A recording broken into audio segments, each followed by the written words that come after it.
In my annual presentation last year, I ran through the 15 leading causes of death, exploring the latest science on the role diet may play in preventing, arresting, and even reversing some of our top 15 killers. Or if you remember, actually our top 16 killers, since side effects from prescription drugs kill an estimated 106,000 Americans every year, the sixth leading cause of death may actually be doctors. And that's just from adverse drug reactions. Add in medical mistakes, which the Institute of Medicine estimates kills at least 44,000 Americans every year, and that brings doctors up to here. Throw in some hospital-acquired infections, and we're talking maybe 187,000 Americans dead every year and millions injured by medical care. Even preventive medicine kills in its own way.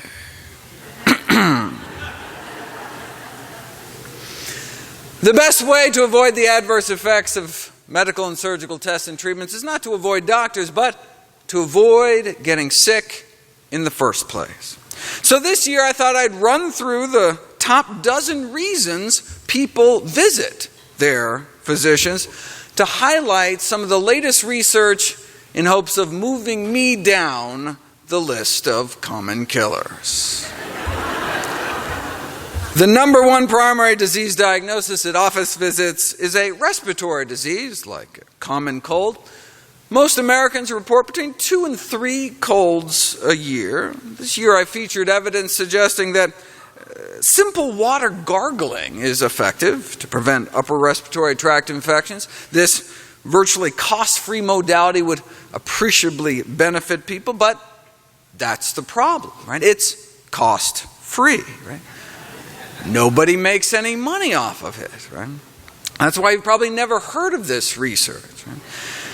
Whenever there's a new drug or surgical procedure, right, you can be assured people will know about it because there's a profit motive, right? There's a corporate budget driving the promotion. That's why you'll never see an ad on TV for broccoli, nor for simple water, even though water may actually improve cognitive performance in school children, for example, because most kids end up at school in a state of mild dehydration. If you randomize kids to get a cup of water, you can improve their ability to think in school.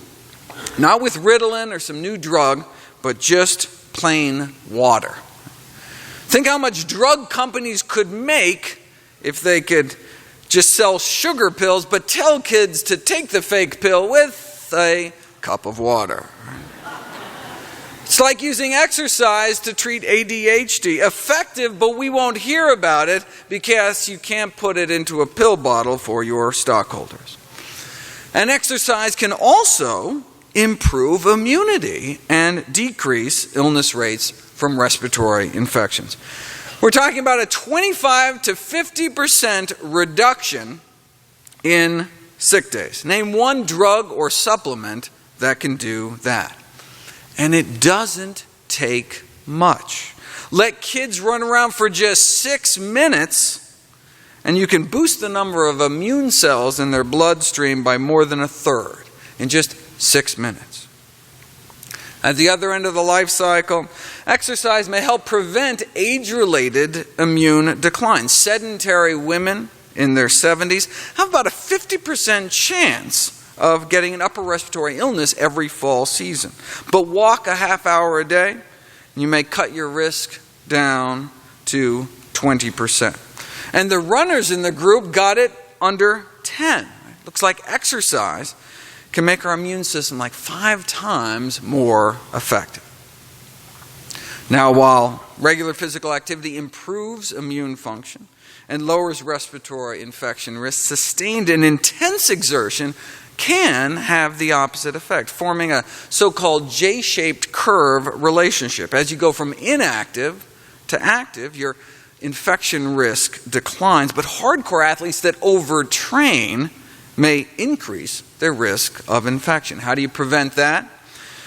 Marathon runners consuming the equivalent of a teaspoon of nutritional yeast a day may not only cut respiratory infection risk in half, but result in decreased confusion, fatigue, tension, anger, and, my favorite, increased vigor, thanks to nutritional yeast. Yeast are one-celled fungi. What about multicellular fungi? Mushrooms. If you split people into two groups, half on their normal diet and half eat their normal diet with cooked white button mushrooms every day for a week, no change in the control group.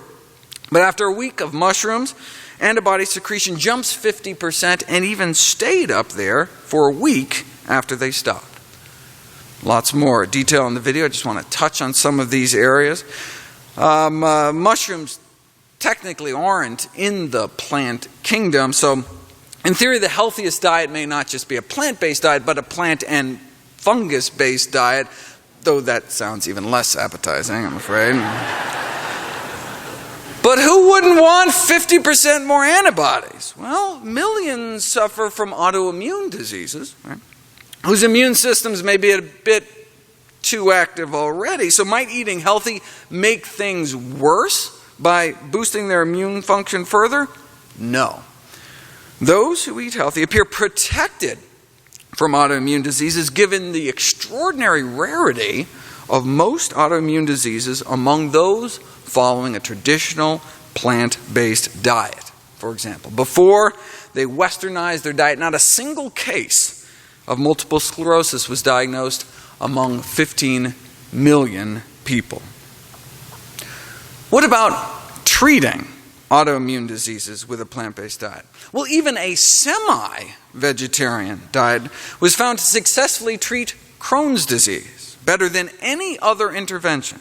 The best result in relapse prevention. And Crohn's is an autoimmune disease, right? So what about treating MS with diet? The most frequently prescribed drug for multiple sclerosis is beta interferon, which can make you feel lousy, costs $30,000 a year, but hey, it may be worthwhile if it actually worked. We learned last year that it does not seem to prevent or delay long-term disability. And so that leaves chemo drugs like mitoxantrone that causes irreversible heart damage in 1 out of every 8 people who go on the drug, and treatment-related acute leukemia. It causes leukemia in nearly 1% of the people who take it. But hey, MS is no walk in the park. If only there was some simple, safe, cheap, side effect-free solution that also just so happened to be the most effective treatment for MS ever described. Dr. Roy Swank, who we lost at age 99, distinguished neurologist, over 170 scientific papers published, but let me just cut to the chase. He found that in all probability, MS is caused largely by the consumption of saturated animal fat. Now, he thought it was the sludging of the blood caused by even a single meal high in saturated fat that may clog some of the little capillaries that feed our nerves. But now we know that animal fats have all sorts of adverse effects, such as inflammation. So who knows what the actual mechanism may be. Regardless, the results Dr. Swank published remain the most effective treatment of multiple sclerosis ever published in the peer-reviewed medical literature. In patients with early-stage MS, 95% were without progression of the disease 34 years later after adopting his low-saturated fat dietary program. To date, no medication or invasive procedure has ever even come close to demonstrating such success. Doesn't cost $30,000, doesn't give you leukemia, and works better. Neurological problems are second on the list, but tend to be more common conditions like headaches. Feel free to check out my videos on treating migraine headaches, for example, by rubbing lavender essential oil on the upper lip and hot sauce in the nose for cluster headaches. Believe me, it's better than having cluster headaches. I've talked about both preventing and treating Parkinson's with a plant-based diet since it's one of our leading killers, but the most common movement disorder isn't Parkinson's. It's what's called essential tremor, affecting 1 in 25 adults over 40, up to 1 in 5 of those in their 90s, making it one of the most common neurological diseases. In addition to the potentially debilitating hand tremor, there can be other neuropsychiatric manifestations such as difficulty walking, as well as various levels of cognitive impairment. What causes it? Well, there's a group of neurotoxins that produce tremor called beta-carboline alkaloids. Harmane is one of the most potent of these tremor-producing neurotoxins. You expose people to these chemicals, they develop a tremor, you take it away, the tremor disappears. Well, what if you're exposed long-term? Well, this recent study found that those with essential tremor have much higher levels of this toxin in their bloodstreams compared to those without the tremor. How'd they get exposed to it? Primarily through meat. Beef, chicken, and pork, and fish, actually. So if this potent tremor-producing neurotoxin is concentrated in cooked muscle foods, is meat consumption associated with higher risk of essential tremor? Men who ate the most meat in this study had 21 times the odds of essential tremor. Just to put that in context, you go back to the original studies on smoking and lung cancer, smoking was only linked to at most 14 times the odds, not 21. It's like a 2,000% increase in odds for this disabling brain disease. Next on the list is circulatory diseases, the number one killer of men and women. Among populations who ate plant-based diets, MS was almost non-existent. What about heart disease? Last year, the International Journal of Epidemiology reprinted a landmark article from the 50s that started out with a shocking statement. In the African population of Uganda, coronary heart disease is almost non-existent. Our number one cause of death almost non-existent? What were they eating? Plantains and sweet potatoes, other vegetables, corn, millet, pumpkins, tomatoes, and green leafy vegetables are taken by all. And their protein almost entirely from plant sources. And they had the cholesterol levels to prove it, similar to modern day plant eaters. Maybe the Africans were just dying early from other diseases, so never lived long enough to have a heart attack? No. Here's age-matched heart attack rates in Uganda versus St. Louis. Out of 632 autopsies in Uganda, 1 myocardial infarction. Out of 632 Missourians, same age and gender distribution, 136 myocardial infarctions. More than 100 times the rate of our number one killer. In fact, they were so blown away they did another 800 autopsies in Uganda, and still, just that one small healed infarct, meaning it wasn't even the cause of death, out of 1,427 patients, less than 1 in 1,000. Right? Whereas in the U.S., it's an epidemic. This is a list of diseases found commonly here and in populations that live and eat like the U.S., but were rare or even non-existent in populations eating diets centered around whole plant foods. These are among our most common diseases, like obesity, hiatal hernia, one of the most common stomach problems, hemorrhoids, and varicose veins are most common venous disorders, colorectal cancer, number 2 cause of cancer death, diverticulosis, number 1 disease of the intestines, appendicitis, number 1 cause of emergency abdominal surgery, gallbladder disease, number 1 cause of non-emergency abdominal surgery, and ischemic heart disease. our commonest cause of death here, but a rarity among plant-based populations. Heart disease is a choice, like cavities. Right? If you look at the teeth of people who lived over 10,000 years before the invention of the toothbrush, they pretty much had no cavities. Didn't brush a day in their lives, never flossed, no Listerine, no water pick, yet no cavities. Because, candy bars hadn't been invented yet. So why do people continue to get cavities when we know they're preventable through diet? Simple, right? Because the pleasure people derive from dessert, right, may outweigh the cost and discomfort of the dentist chair. And that's fine, right? Look, as long as people understand the consequences of their actions, right, as a physician, what more can I do, right? If you're an adult and you decide the benefits outweigh the risks for you and your family, then, go for it. I certainly enjoy the occasional indulgence. I've got a good dental plan. Right? But what if instead of the plaque on your teeth, we're talking about the plaque building up in your arteries? Another disease that can be prevented by changing your diet. Then what are the consequences for you and your family? Now we're not talking about scraping tartar anymore. Now we're talking life and death. The most likely reason most of our loved ones will die is heart disease. It's still up to each one of us to make our own decisions as to what to eat and how to live, but we should make these choices consciously, educating ourselves about the predictable consequences of our actions.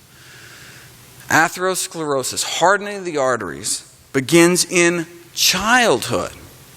By age 10, the arteries of nearly all kids have fatty streaks, the first stage of the disease. Then, plaques start forming in our 20s, get worse in our 30s, and then can start killing us off. In our heart, it's a heart attack. In our brains, it's a stroke. In our limbs, it can mean gangrene. In our aorta, an aneurysm. Right? If there is anyone in this audience over the age of 10 years of age, the question isn't whether or not to eat healthy to prevent heart disease. It's whether or not you want to reverse the heart disease you already have. Ornish and Esselstyn proved you can reverse heart disease with a plant-based diet, but you don't have to wait for your first heart attack to unclog your arteries. We can start reversing our heart disease right now. We can start reversing the heart disease in our kids tonight. How do we do it? According to the editor-in-chief of the American Journal of Cardiology this year, the only risk factor required for these atherosclerotic plaques, our number one killer, is cholesterol. Elevated LDL, so-called bad cholesterol, in our bloodstream. To drop our LDL cholesterol, we need to drop our intake of three things: trans fats, saturated fats, and dietary cholesterol. Trans fats increase our risk of heart disease, sudden death, diabetes, basically only found one place in nature, and that's animal fats. The food industry, however, found a way to synthetically create these toxic fats by hardening vegetable oil in a process called hydrogenation, which rearranges their atoms to make them act more like animal fats. Currently, nearly half of America's trans fat intake comes from animal products. According to the USDA, cheese, milk, yogurt, burgers, chicken fat, turkey meat, bologna, hot dogs contain up to between 1 to 5% trans fats naturally. They also found small amounts of trans fats in non-hydrogenated vegetable oils due to the refining process. Now, is getting a few percent trans fats a problem, though? the most prestigious scientific body in the United States, National Academies of Science, concluded that the only safe intake of trans fats is 0. Because any incremental increase in trans fatty acid intake increases, coronary heart disease risk. Trans fat intake, irrespective of source, hydrogenated junk food or animal fat, may increase cardiovascular disease risk. And because trans fats are unavoidable in ordinary non-vegan diets, getting down to 0 trans fats would require significant changes in the patterns of dietary intake for most Americans. One of the authors of the report, the director of Harvard's cardiovascular epidemiology program, famously explained why, despite this, they didn't recommend a plant-based diet. We can't tell people to stop eating all meat and all dairy products, he said. Well, we could tell people to become vegetarians, he added. If we were truly basing this only on science, we would, but it is a bit extreme.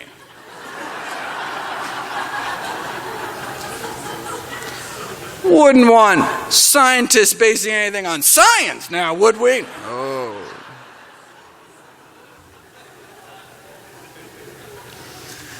Avoiding saturated fat means basically avoiding dairy, chicken, cake, and pork. And avoiding cholesterol means avoiding animal products in general, especially eggs. The American Egg Board is a promotional marketing board appointed by the U.S. government whose mission is to increase the demand for egg and egg products on behalf of U.S. egg producers.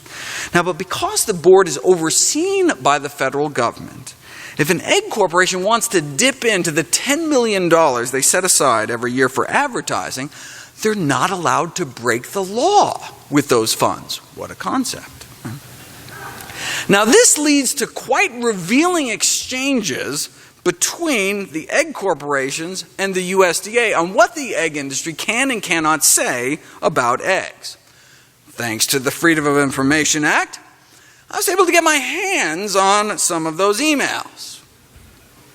You want to see them? Of course, a lot of what I got looked like this. Please note a number of items about our Salmonella Crisis Support Module. Any questions?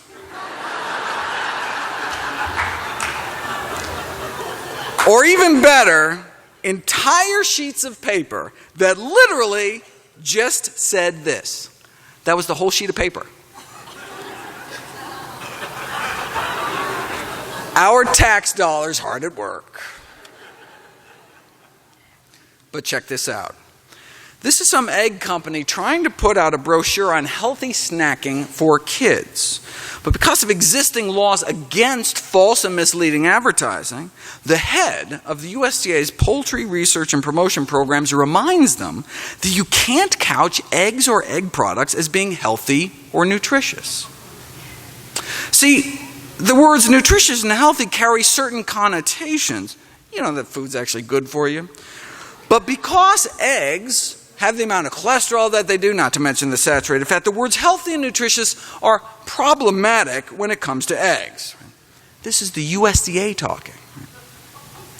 Now, since you can't say eggs are a healthy start to the day, the USDA suggests a satisfying start. Can't call eggs a healthy ingredient, but you can call it a recognizable ingredient.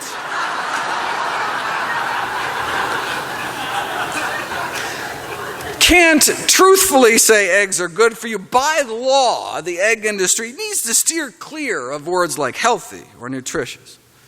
For food to be labeled healthy under FDA rules, it has to be low in saturated fat. Eggs fail that test, and less than 90 milligrams of cholesterol per serving. Even half an egg fails that. Not only is the industry barred from saying eggs are healthy, they can't even refer to eggs as safe. All references to safety must be removed. Remember, this is the USDA talking. Why? Because more than 100,000 Americans are salmonella poisoned by eggs every year. Instead of safe, you can call eggs fresh, the USDA marketing service suggests. But you can't call eggs safe. You cannot say eggs are safe to eat. You can't say they're safe. Can't even mention safety. Can't say they're healthy. All references to healthfulness must be deleted as well. Wait a second. Not only can eggs not be called healthy, they can't even be called safe? Says who? Says the United States Department of Agriculture. I love the Freedom of Information Act. Musculoskeletal and connective tissue disorders are next. You know, I always assumed cholesterol drugs were the leading class of drugs prescribed. It's actually painkillers, though, for conditions like fibromyalgia, a syndrome suffered by millions that can be dramatically improved with a variety of plant-based diets. In fact, producing some of the most impressive results to date. I've already covered both diabetes and depression as two of our leading causes of death last year. Pap smears for early detection of cervical cancer, common reason for a doctor's visit. Cervical cancer is now considered a sexually transmitted disease caused by a sexually transmitted virus called HPV. Most young women these days contract HPV. But most don't get cervical cancer because their immune systems are able to clear away the virus. 70% of women clear the infection within 1 year, and more than 90% within 2 years before the virus can cause cancer, unless you're immunocompromised or something. Right? Well, if that's the case, maybe those with particularly strong immune systems might clear the virus even faster. That's what may be behind this study that found that women eating vegetarian appear to have significantly lower infection rates with HPV, one of many studies reporting lower risk of HPV infection among those eating plant-based diets. So, for example, if you take a bunch of women with cancer-causing strains of HPV infecting their cervix, right, and retest at 3 months and 9 months while analyzing their diets, what do you find? Higher levels of vegetable consumption may cut the risk of HPV persistence in half, doubling one's likelihood of clearing this cancer-causing infection. And higher levels just meant like 2 or more servings a day. Right? This may help explain these important new findings this year. Vegan women have significantly lower rates of all female cancers combined, including cancer of the cervix. So even though it's a virus that's causing the cancer, a healthy diet may still reduce the risk.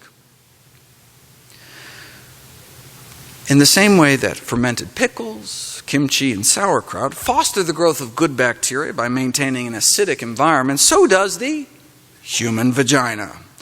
The normal pH of one's vagina is that of tomato juice. Once it starts creeping up to that of coffee, though, an overgrowth of bad bacteria can take hold and cause bacterial vaginosis, which affects an astounding 29% of American women, making it the most frequent cause of vaginal complaints.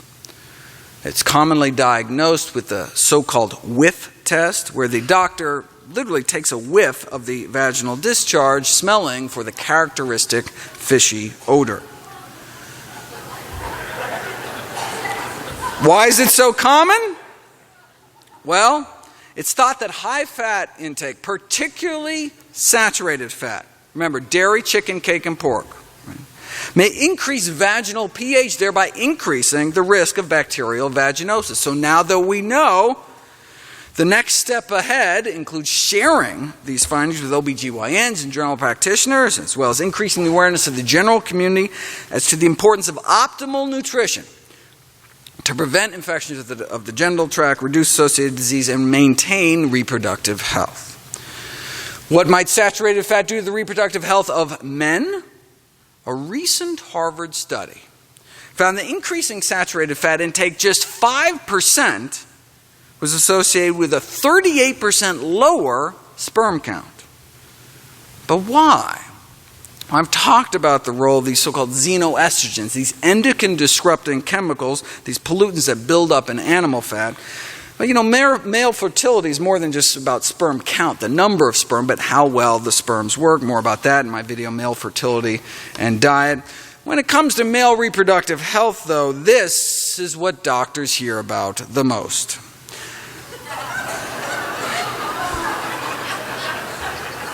Erectile dysfunction is present in up to 30 million men in the U.S. and approximately 100 million men worldwide. Wait a second. The U.S. only has about 5% of the world's population, yet up to 30% of the impotents? We're number one!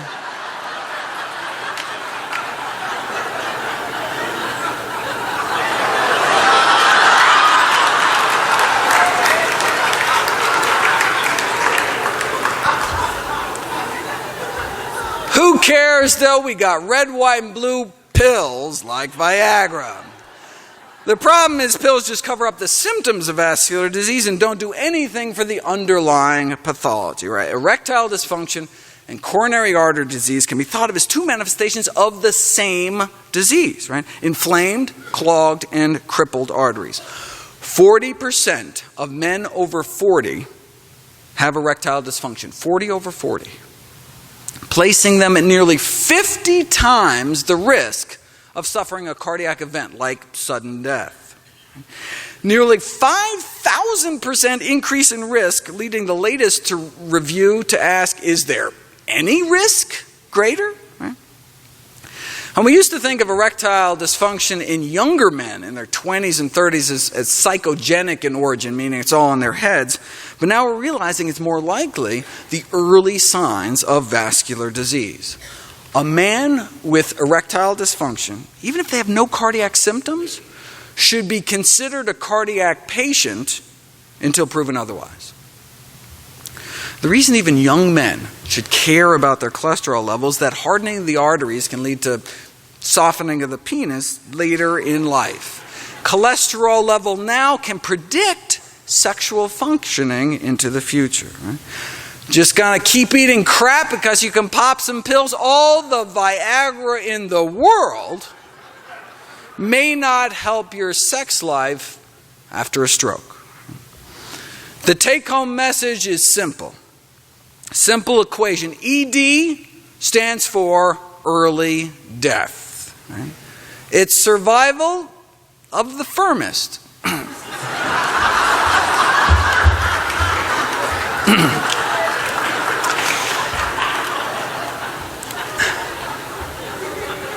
The enzyme that Viagra-like drugs muck with is primarily found in two places, actually, in the body. The erectile tissue of the penis and the retinas of the eyes. That's why the FDA encourages people to stop taking drugs like Viagra and call a doctor right away if you experience sudden loss of vision.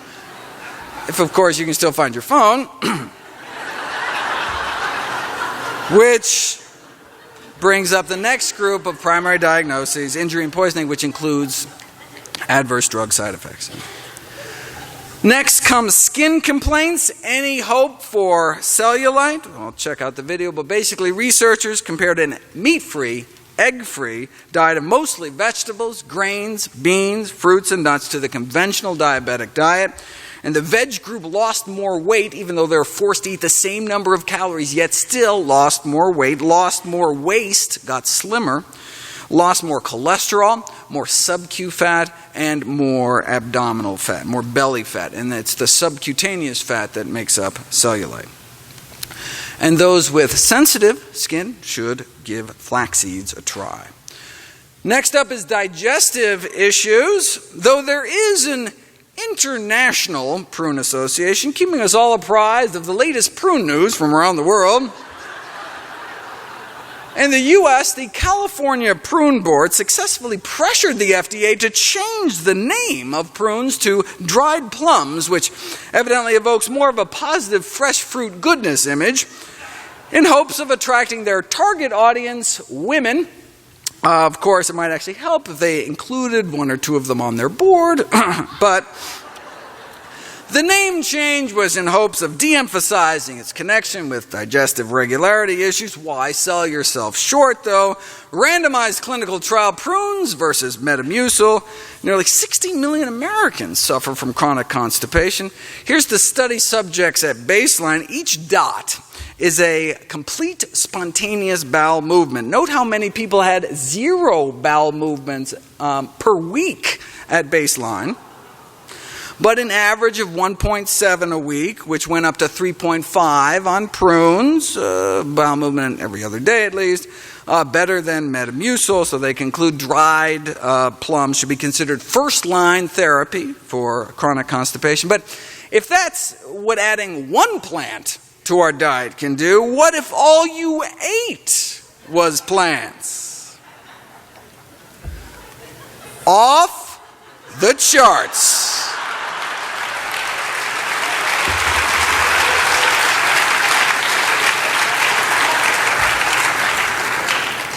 Vegans, it turns out, are just regular people.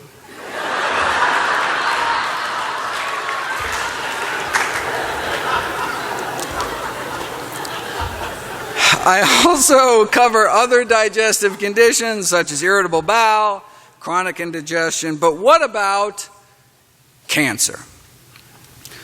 500,000 Americans are expected to die this year from cancer, equal to 5 jumbo jets crashing every day.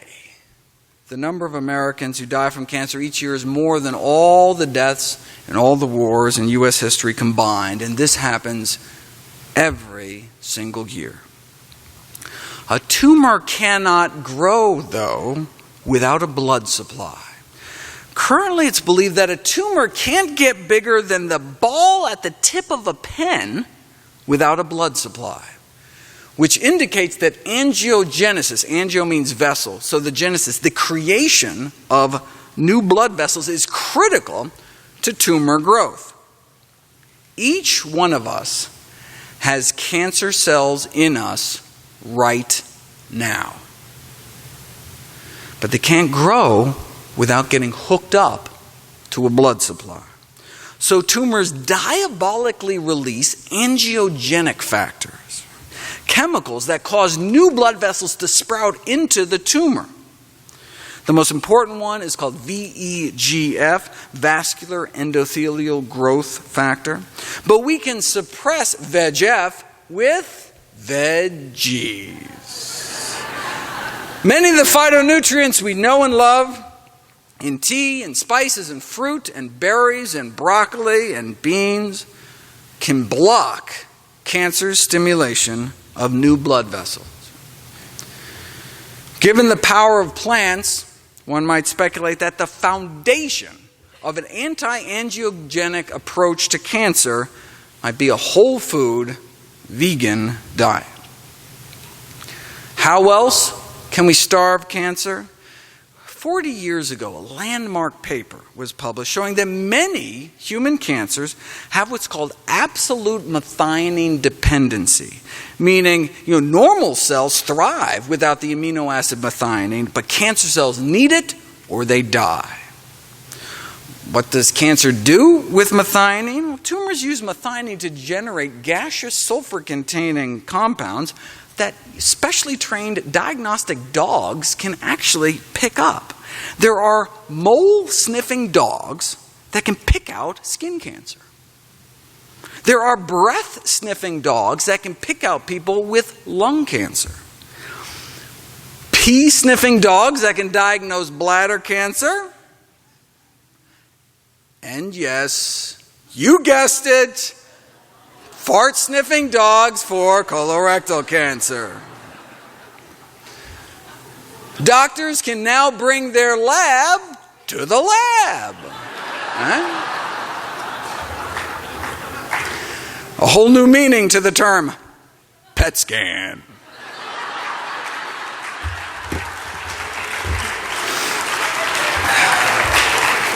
Don't encourage me. Chemo companies are fighting to be the first to come out with these methionine-depleting drugs, but since methionine is sourced mainly from food, a better strategy may be to lower methionine levels by lowering methionine intake, right? Eliminating high methionine foods for both cancer growth control and lifespan extension. So, where is methionine found?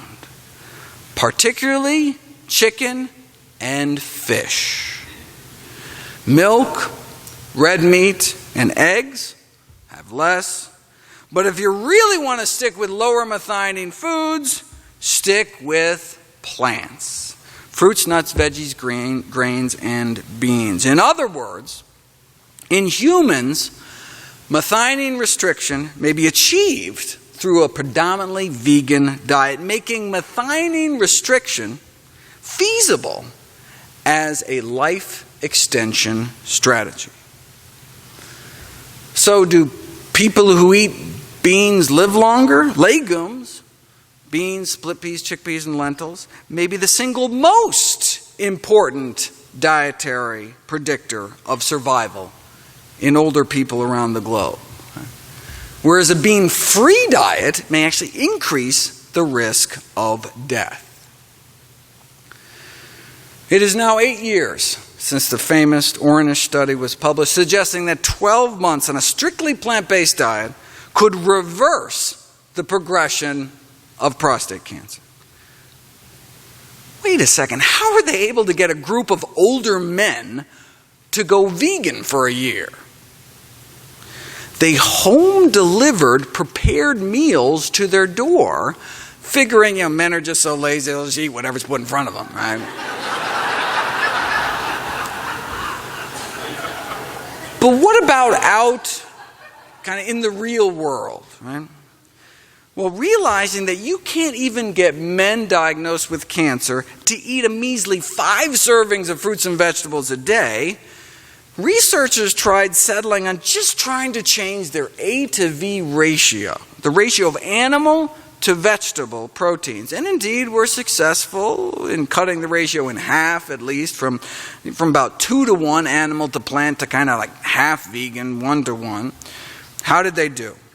Well, a part-time plant-based diet appeared to slow down the progression of their cancer. But what Ornish got, though, was an apparent reversal in cancer growth, right? The cancer biomarker PSA didn't just, rise slower thanks to a healthy diet, but actually trended down, which could be an indication of tumor shrinkage. So the ideal animal to plant ratio may be closer to 0. If there's just no way Grandpa's going vegan, and we just have half measures, what might be the worst A and the best V? Well, eggs and poultry may be the worst, respectively doubling and potentially quadrupling the risk of cancer progression.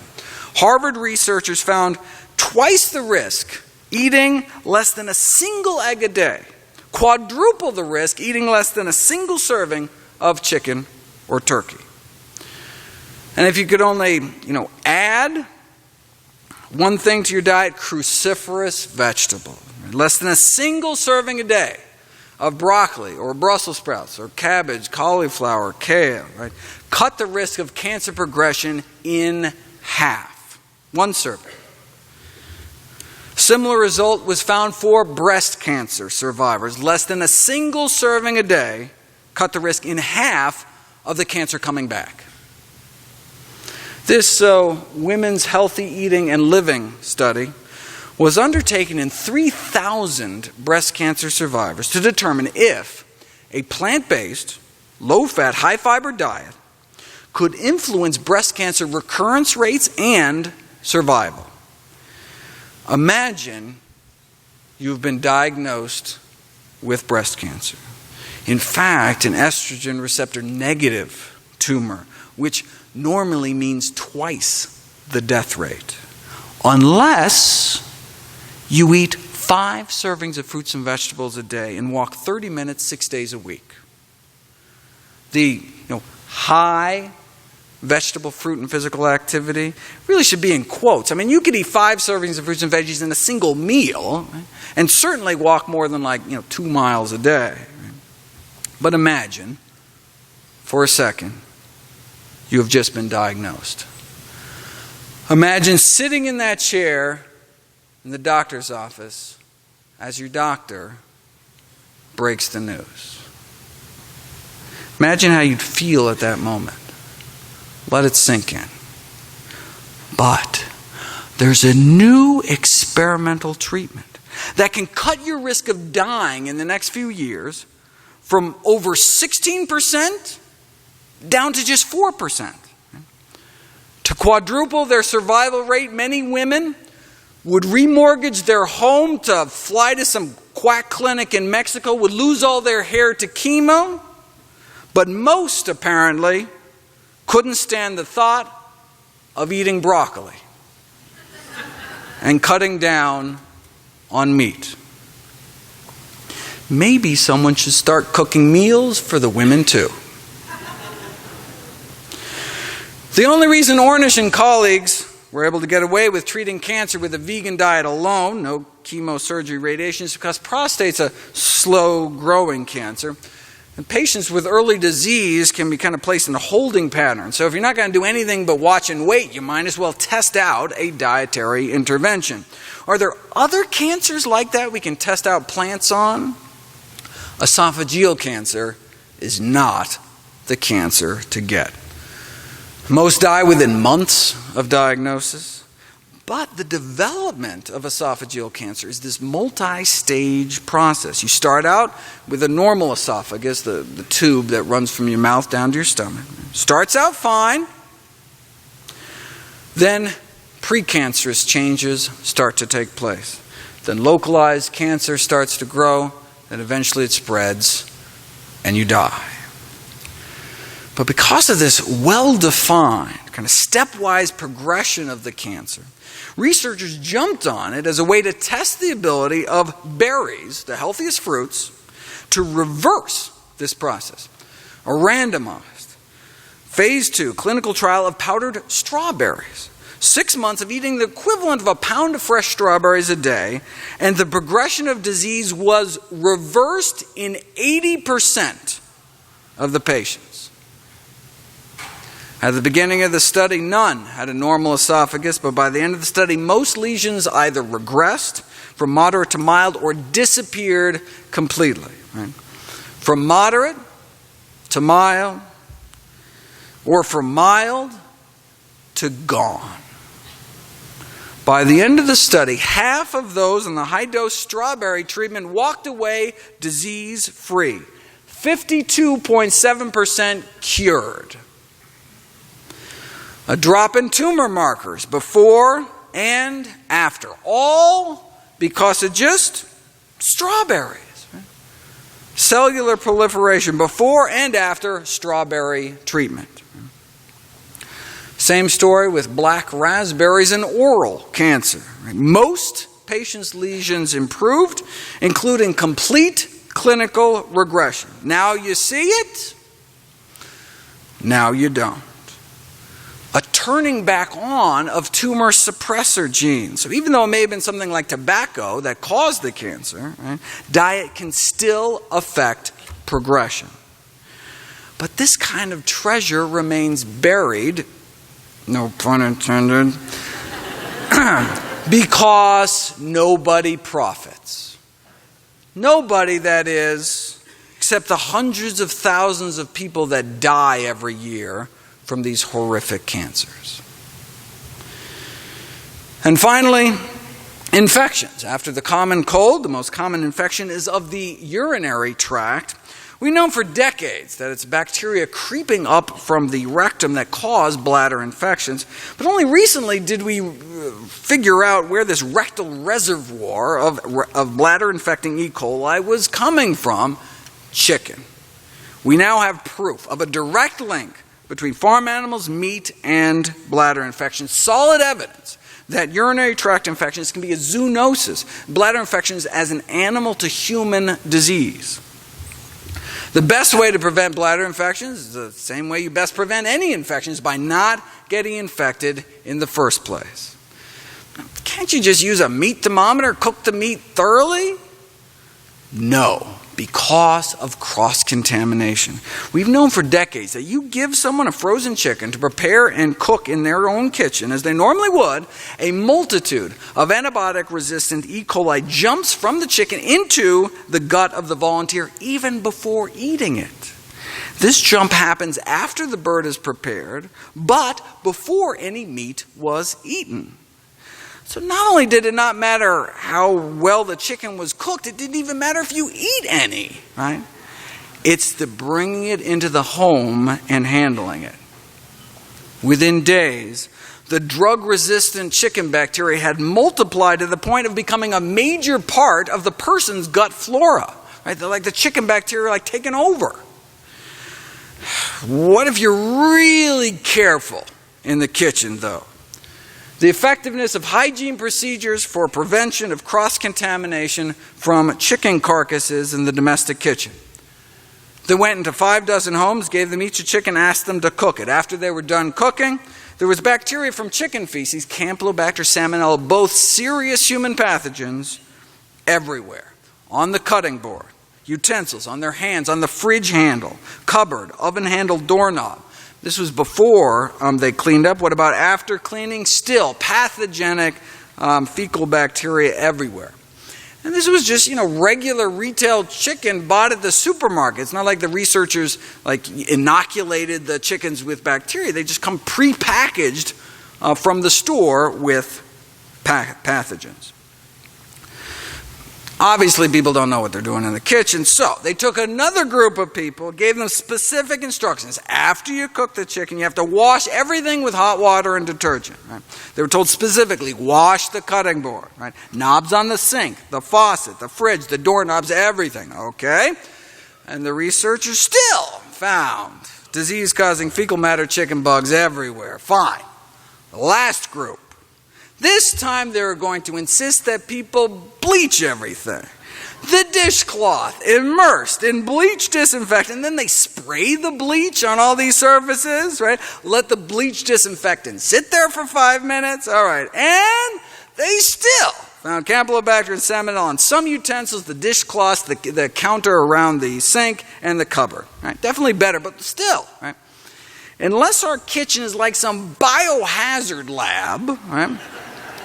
The only way to guarantee not leaving infection around your kitchen is to not bring it into your house in the first place.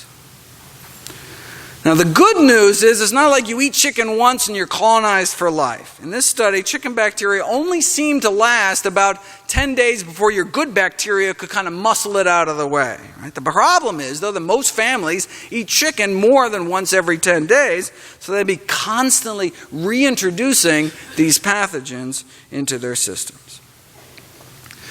What if you already have a urinary tract infection, though? For example, can cranberry juice treat bladder infections? Find out in my video, can cranberry juice treat bladder infections? Of course, eating chicken can give you regular food poisoning too, and foodborne pathogens were ranked last year to figure out which was kind of the worst. Number 1 on their list was salmonella, the leading cause of food poisoning-related hospitalization and the number 1 cause of food infection-related death. Yet it remains legal to sell salmonella-contaminated chicken in the supermarket.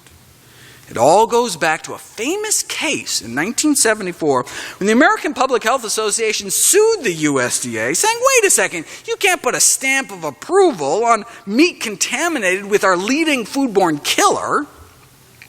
What could the USDA possibly say in meat's defense? They pointed out that, look, there's salmonella infections linked to dairy and eggs too, so since there are numerous sources of contamination, it would be unjustified to single out the meat industry. It's like the tuna industry saying, no reason to put label levels of mercury on tuna cans because people could get exposed eating a thermometer too. Right?